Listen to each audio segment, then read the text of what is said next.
I'm Caleb Hartshorn. I'm a graduate student at Georgia Southern, and we are out here on Ossabaw Island. So we're going to be looking at things like oyster and shell middens left behind by the Native American groups that used the island. We're going to be looking for historic boatyards, evidence of live oak timbering, and any other significant leavings of maritime activity.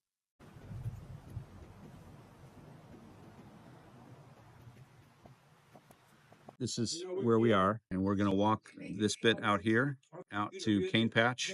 I think the ceramic fragment that I spotted last time is over in this area, so we're going to be looking for that. Plus, we're going to keep our eyes out for any other signs of evidence of maritime history.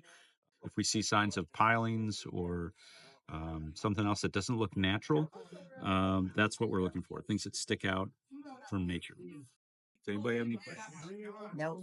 Okay. Off we go. So this is a ship timber, and you can tell a rough idea that's probably 18th century based on the fact that it was fastened with wood trundles, and there's one still stuck in that hole, as opposed to having iron spikes or something like that. It's shrunk a lot because it's it didn't undergo conservation, so the wood is shrinking. But you can still see the curved shape, and this would have been closer to one of the ends of the vessel. And it's a single piece of wood. You know, it was in a fork of a tree, so it was a perfect shape.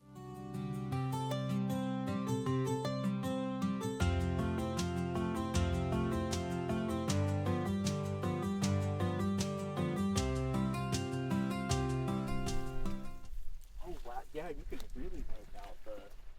So this is a piece of ceramic that two terrestrial archaeologists said is possibly Mississippian era.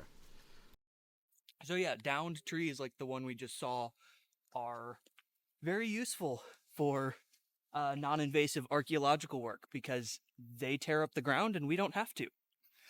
So anything that was underneath them gets brought up to the surface, and you can see a little deeper into the history of the island than you can see just by looking around on the surface.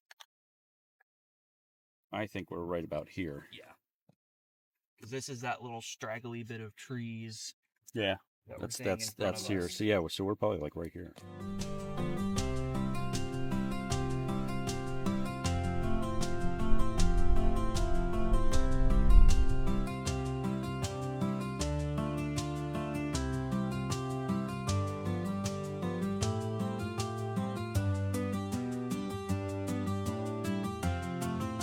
Alright, so this is an example of one of the shell middens here on Ossabaw Island.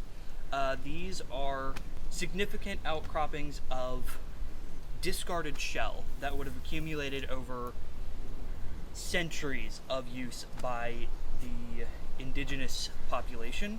They're just a localized, almost like a trash pile that we would have today.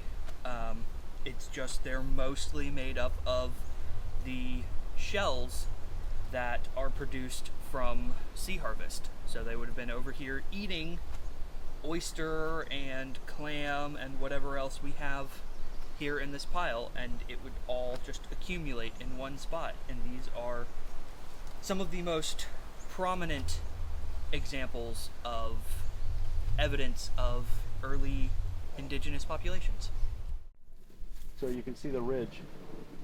You can imagine them harvesting oysters on the other side, just piling up, and that thing runs all the way around, even to like behind you there, and you see depression here, which is suspicious to me, and that's all part of it. This whole end of the island looks like just one big shell bin. Today was mostly a like introduction to the island. We wanted to find that pottery sherd that he had previously located, so we got a actual GPS location on that. We plotted in a few of the significant sites On the way from prehistoric up to 21st century maritime trash that's blown into the island. So just a start, but I think really we're see not going to be lacking for sites. Okay, we got to catch the boat.